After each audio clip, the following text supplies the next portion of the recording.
Huzzah.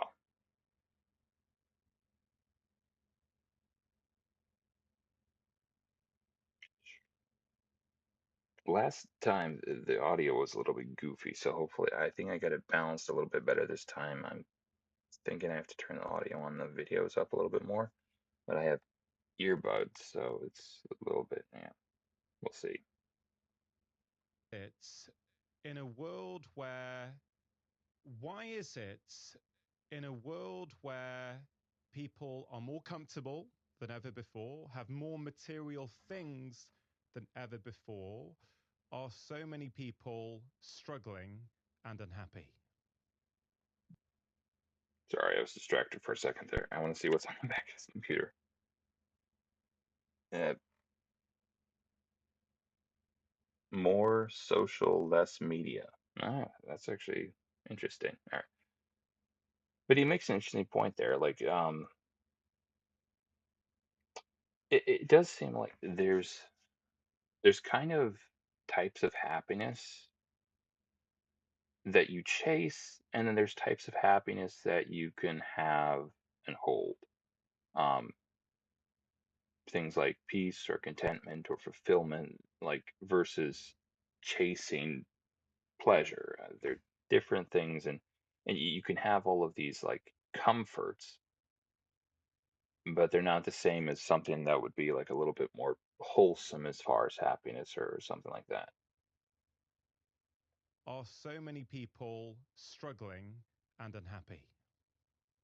Well, so it's a great question, right? So the first thing I would ask is what is the correlation between having material things and comfort and happiness? So I think I basically have kind of three answers for you, okay? The first answer is we have to understand that There was actually I'd heard about this at some point. That there was like maybe a study they had done about the people who were in Auschwitz or these prison camps, these Jewish people, and they're like the worst conditions ever. Very low suicidality. It does feel like sometimes like humanity is at its best when life is trying to kick the crap out of you and trying to like take whatever like you have. Like it's kind of one of those things where like it maybe instigates a type of fight or flight type of thing, and it's I'm not saying it's easy. Obviously, I don't think it is, but I do think there's something to the idea that like hardship can bring out the best, and it can make us feel like that there's a reason to keep going. Give me a second.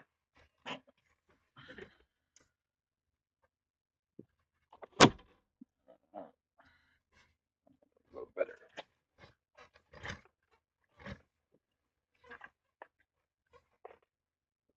the human body and the human mind don't wear out with usage. They actually rust. Anti-fragile might be the right word. Yeah, it just seems like sometimes people need something to do. Like it just like never mind. Without being used.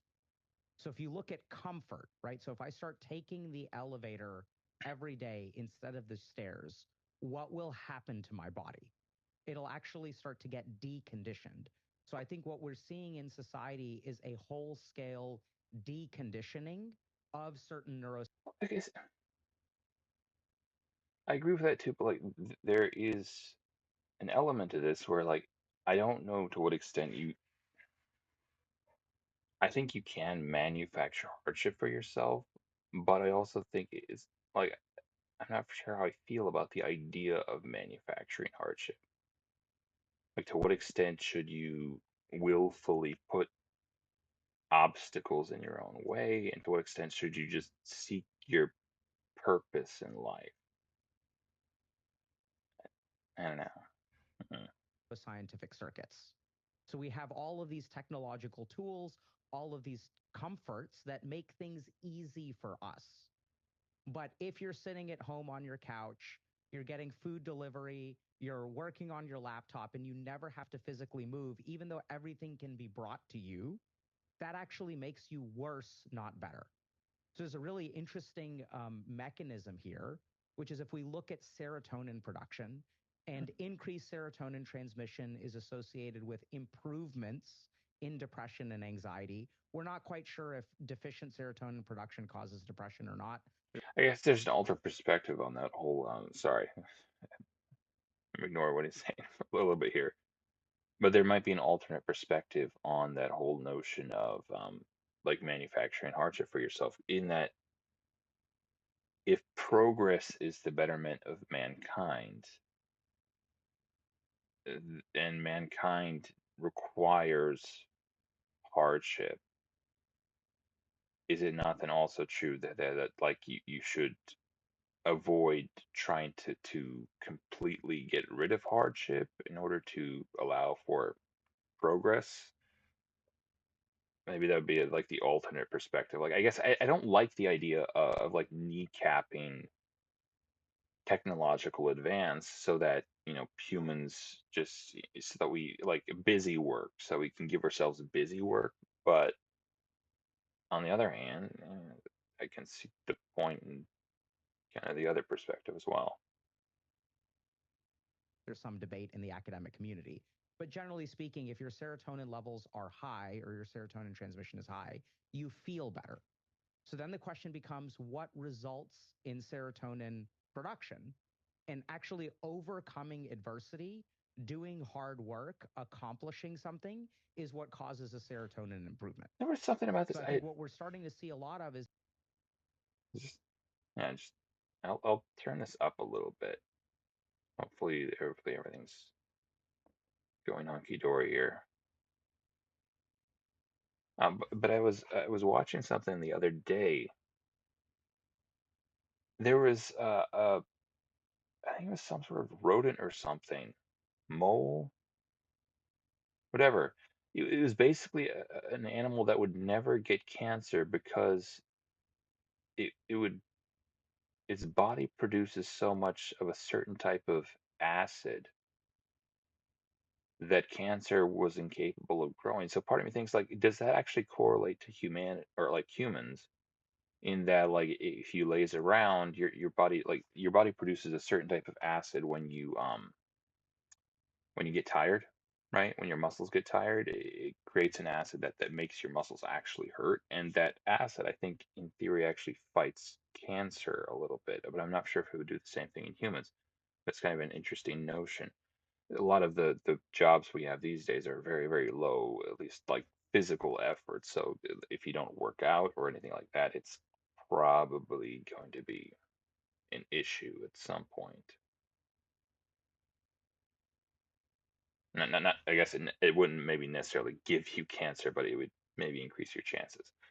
Anyways, is that technology is basically deconditioning us mentally. We're taking the elevator every single day. We're becoming sort of mentally kind of weak, honestly. That's one of the reasons why we're seeing Idiocracy. I never actually watched that, but it's kind of an interesting notion. I don't, yeah, I guess I don't know. Maybe something like that could happen. I hope not. everyone feels like they've got ADHD. ADHD is kind of on the rise. And so as our brains are becoming more deconditioned, we're starting to struggle more. A Hmm. Swiss engineer might have just solved one of Or the biggest love. problems with air conditioning, and big AC companies are not.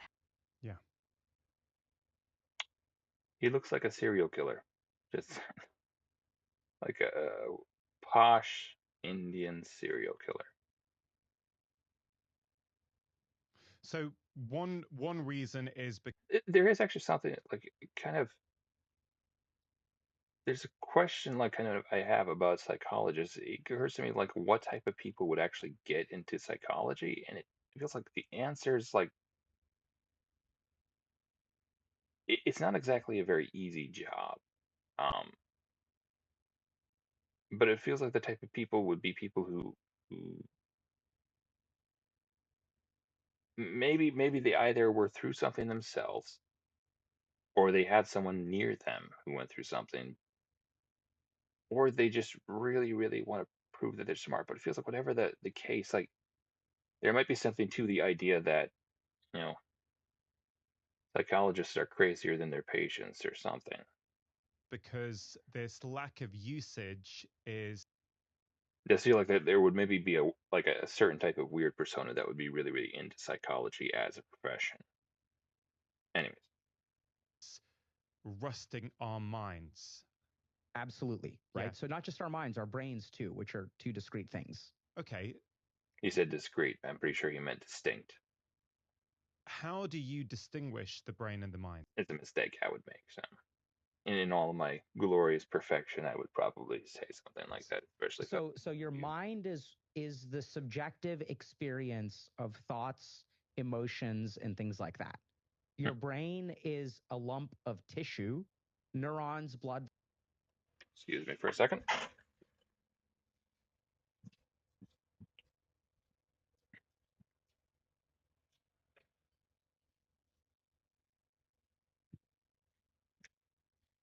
I'm back.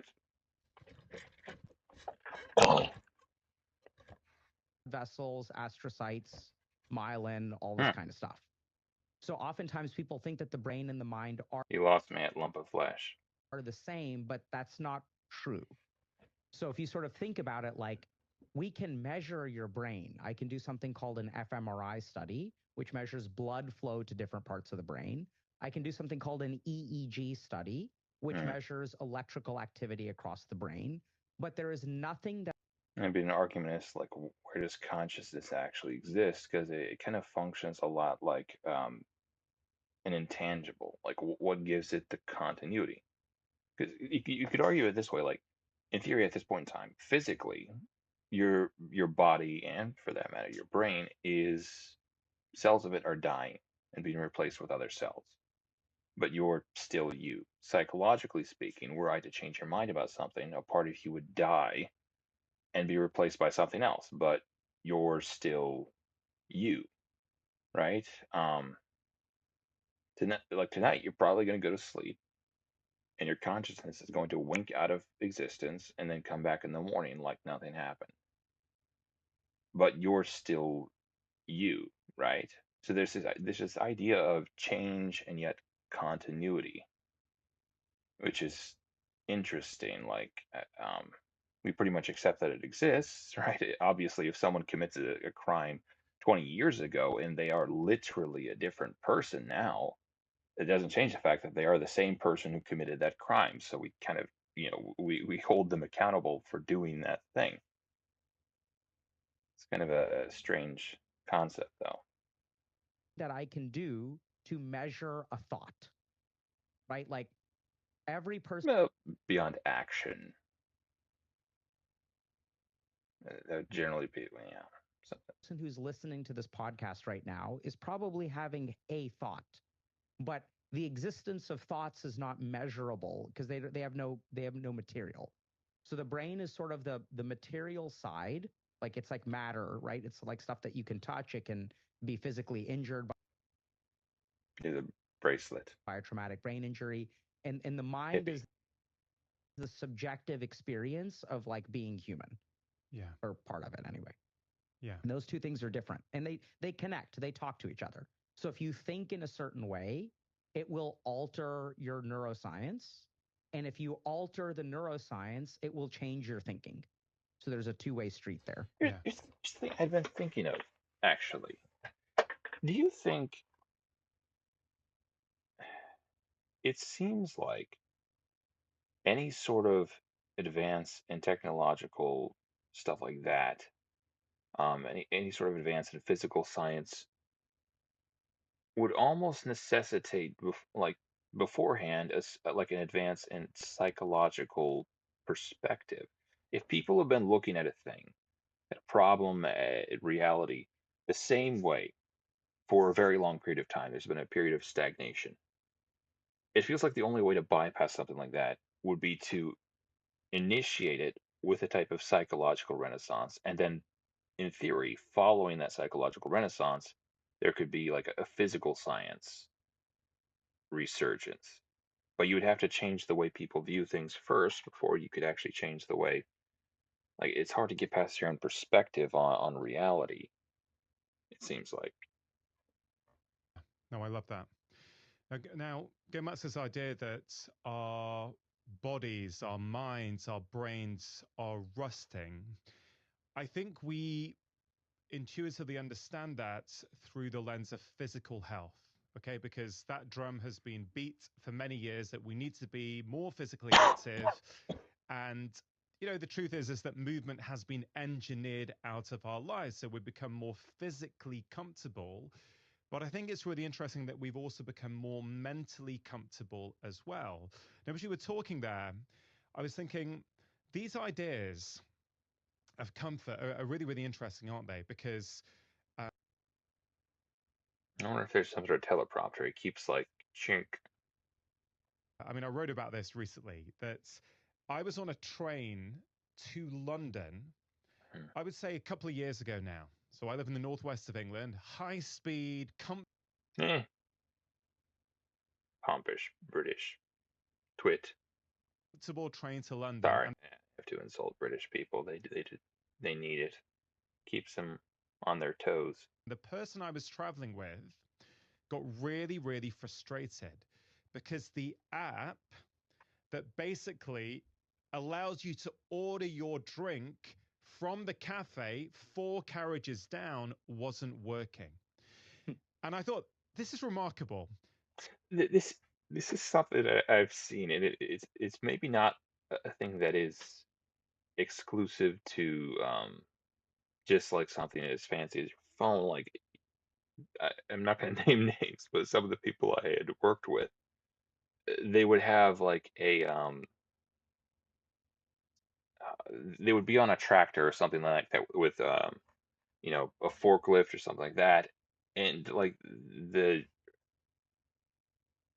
oh, uh, the hoops they would jump through to avoid getting off the tractor and to move something that they had to be moved when you could literally just get off, pick it up, move it, and then, be on your way. There's this thing when you become like too reliant on a specific tool, like the idea like when you're a hammer, every problem looks like a nail. And you try to solve it with this one tool that you have that you've gone really, really reliant on. And like to some extent maybe it's just like an atrophied lateral thinking type of problem. I guess I don't know.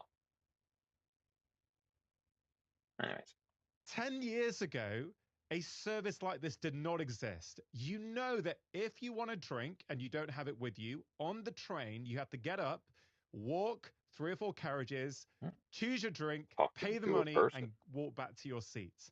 Okay, no one had a problem with that back then. But now the knowledge that there is an app that can make your life easier, and then the app not working caused a friend of mine quite an Well, I don't think it's just that it's easier. I think to some extent people have become like averse to, in this case, interaction with other human beings, and there might be a degree of like risk aversion there as well. intense degree of frustration, right? Yeah. Which is fascinating, isn't it? In just the last 7 days, 8,368 men have clicked the link on one of our ads that you've probably seen on. Absolutely, right? So I think you're touching on so many things. Sorry, I wasn't laughing at that. No shame in that.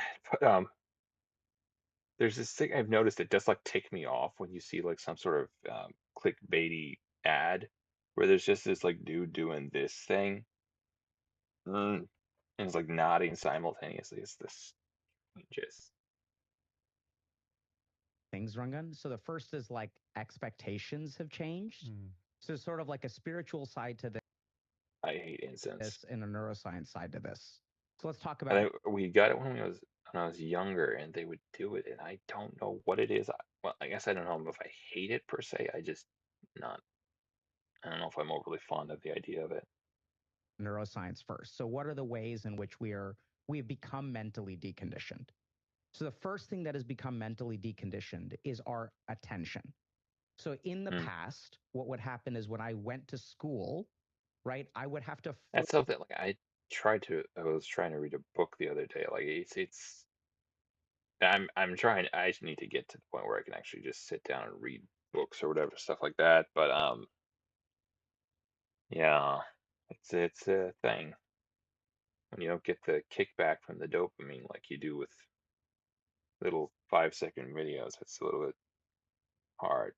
Anyways, I think that's all we'll watch. Again, this is Dr. Rangan. Oh, for the love.